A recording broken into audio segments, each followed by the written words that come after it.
In this video, I'm doing a review of the Maggie Holmes planner, so you can probably tell straight away why I wanted to do a review of this one. It is disc-bound. Absolutely love disc binding. If there is a notebook or a planner that's disc binding, I will get it.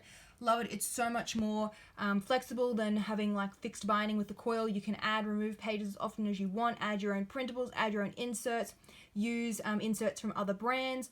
So I know that I'm going to get asked this question, so I'll just answer it now. Yes, this one is compatible with the Happy Planner with the classic page size.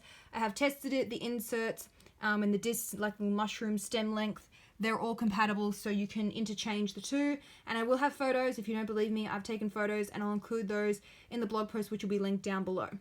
Okay, so why would you want the Maggie Holmes planner? It is a very minimalist layout. So if you don't like the colors of the Happy Planner, you just want something that's pared back, very simple, black and white. This one ticks those boxes. As you can see, there's nothing extra on the pages. It's just black and white. Add as much color or do your own decoration, however you want. And while I'm talking about that, I will just talk about the cover a bit. So it is reversible, and that's the reason that I picked this version. There's a few different ones. You could get a gold foil cover. There's also one with like pink disc. This one has clear, which I liked because you can put clear with anything and it will still look good. You know, it doesn't matter what color. And I also really liked this polka dot on the reverse side of the floral cover, so you can, you know, pull the pages out just like you would with the Happy Planner and pop them back in, and you could make a custom cover and use that instead. The disc size I will put in the blog post, which will be linked down below. I believe it's 1.5 inch, but I will just double check that for you. The page size is what I would call medium. It is about 7.5 inches wide by about 9.5 inches high.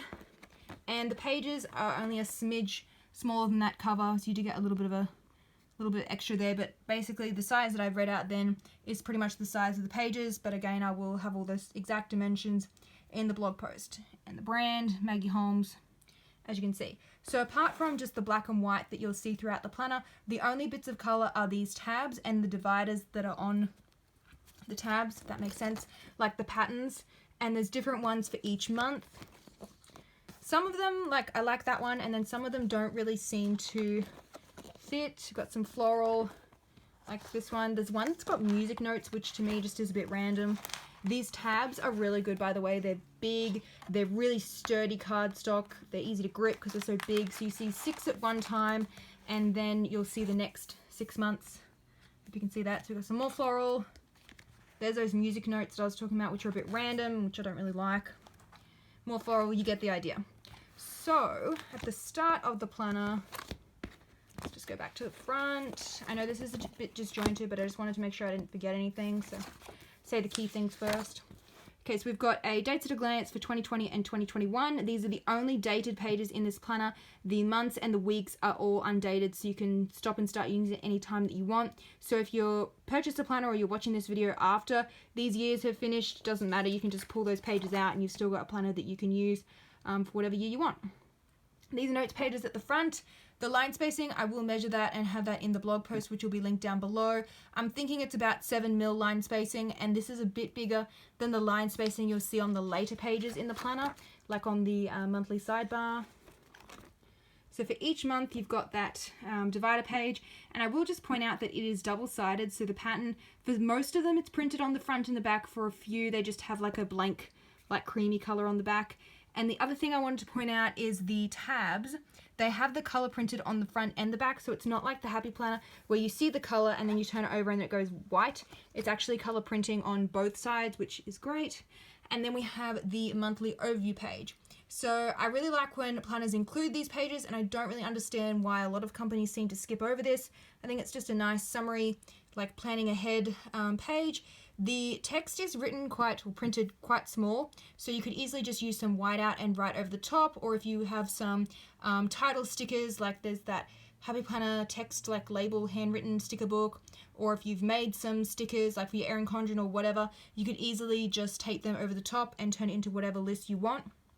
And while I'm on that topic, they've got this monthly highlights box down the bottom here, but I think it would be really easy to just white that out and then put week 1, 2, 3, 4, and then put like what you intend to work on each week, like your weekly routine or maybe your 4 projects for the month. So I really like this simple open-ended layout that could be customized quite easily, and again, black and white, so you could add as much color or color code and it won't clash with the colors used in the planner.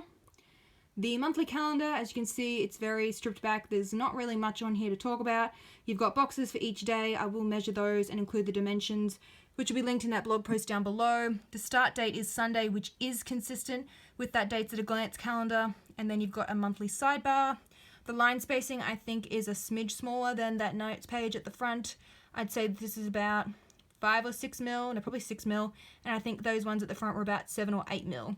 So I don't really know why they didn't keep it consistent, but I prefer this line spacing anyway. You can fit a bit more in it. There's nothing up the top, so you can add some washi tape if you want.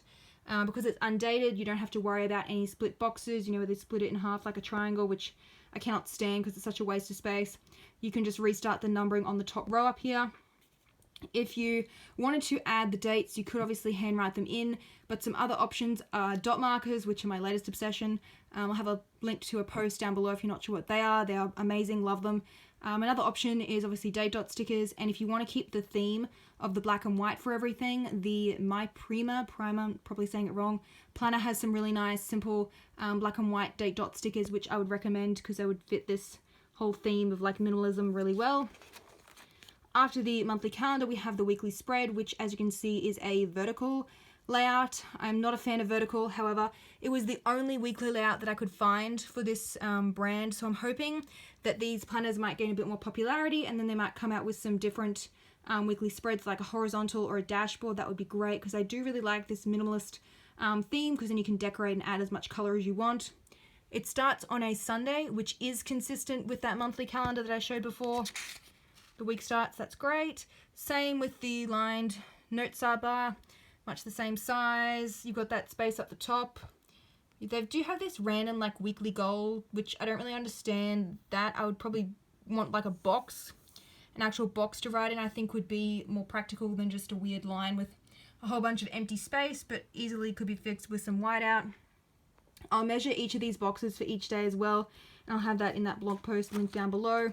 So you get 1, 2, 3, 4, 5, 6 weekly spreads. Let's just check if that's the case for the next month. Probably because if you've got a split week, you know, where it might start on like a Wednesday or something, you know how some months you'll work out where you've got like 4 or 5. So that's probably why they've included more. Let's just check. So we've got 1, 2, 3, 4, 5. Yes, you get 6 weeks for each month, which is quite generous. So you might actually end up with some excess weekly spreads by the time a year is up. So it depends if you want to split half a month, you know, with like May and then the half back with April, or how you want to do it. I know the plum paper will repeat the days, but I personally prefer to just keep it all the same, even if it does split a month in 2, because then it's like I don't want to be flicking pages back and forth each month. Sorry, each day, like because half of it's spread across. So anyway, up to you. You might be able to use this planner for like 13 months and spread it out a bit more. So it's the same thing as just repeated the whole way through. It is actually easy to turn on these discs. It's just a bit awkward because I'm like filming this with one hand and trying to turn the pages. I think I showed a preview earlier, but you can, sorry, my hand's shaking a bit. You can pull it out and then just pop it back in again, just like you would with the Happy Planner. At the back, I don't believe I saw any extra pages, but let's just double check. Love this polka dot. It's my favorite divider in the whole planner. Simple, but looks really good. There's that floral again. And if I just go to the very back, I don't think there's going to be any extra pages. No, you've just got one line notes page at the back. So similar to the Happy Planner, where they are a little bit stingy with the extra pages, but I'm hoping this company will come out with some refill packs that you can add and then, you know, customize and make it your own. So I hope you found this review helpful. All of those details, like the sizing, the line spacing, the disc sizing, all that stuff, the photos showing it's compatible with the Happy Planner, all of that will be linked in the blog post down below. And if you want to know about anything else about the planner, just leave a comment below or send me an email. And I hope you found this review helpful. Don't forget to subscribe. I usually post a couple of review videos each week. I'll also include some links to some other Discbound planners that I've done reviews of if you like Discbound, but you maybe didn't like the style of this one.